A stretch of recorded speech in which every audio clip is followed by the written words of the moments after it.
Morning, everybody. Mike Vacchi, PrincetonTrader.com, here for NTMarkets.com with your Friday morning pre-market webcast. Okay, China cuts rates and we break out. So at this point, the upper band really is a magnet. It's at 2078.18.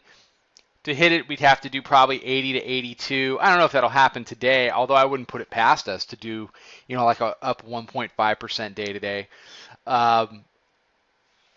The way I deal with days like this, it's going to be one of two things.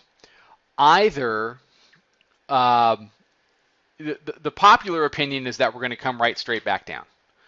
But the market just isn't really acting that way. The other thing we could do is continue to trend higher violently, but what's most likely to happen is that the majority of the move is going to be done here in Globex. We're going to get into the regular trading session. We're going to find a trading range that's a lot smaller than people want, and we're going to spend the day kind of chopping ourselves up. We kind of, we do, the best analogy I can give you is, we just get moved up to a higher shelf. We're on the third shelf. We just got moved up to the top shelf, but we're going to stay on the shelf. We're not going to go through the ceiling. And that can be frustrating from a day trading perspective when you wake up in the morning and you say, oh, I missed this gigantic move. Well, I'm going to make something out of my day.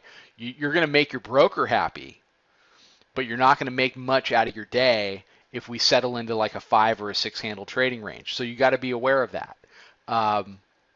You can only trade the day that's in front of you, not the day that was.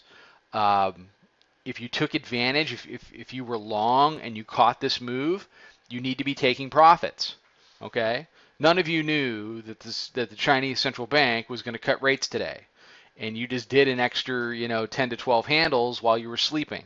So do yourself a favor, do your business a favor, and take some profits.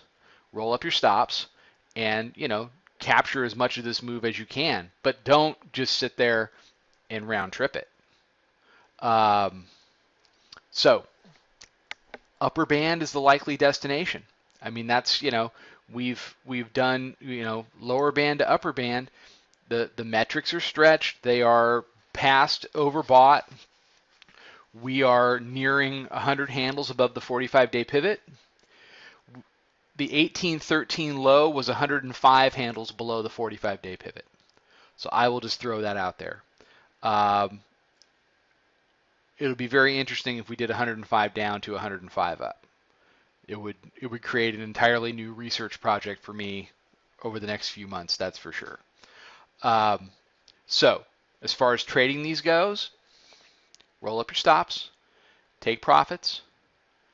Upper band is a magnet. If we get locked into a small range today, don't fight it. Don't do anything heavy over the weekend that you're going to regret come Sunday night, Monday morning. Control your risk.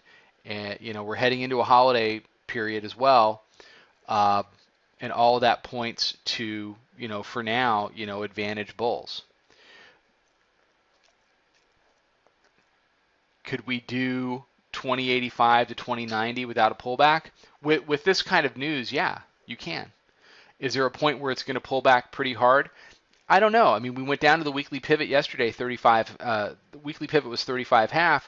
We went down and we tested weekly pivot as support, and now the argument can be made that not only is 2020 to 2021 a floor, but we've created a new floor at the weekly pivot in the area of 35.36. So taking into account that 35.36 is that new floor, we've only done 33 handles above that, which is significant, but that in and of itself is not overbought. Okay, so bottom line, watch your risk. Watch your risk. If you're fighting this all the way up, I really wish you wouldn't.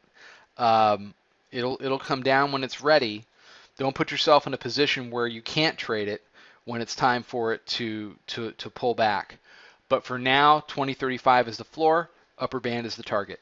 Everybody have a fantastic weekend. Follow us on Twitter at Princeton Trader. Check out the website. Come check out the chat room. I'll be back Monday morning with another webcast. Trade them well.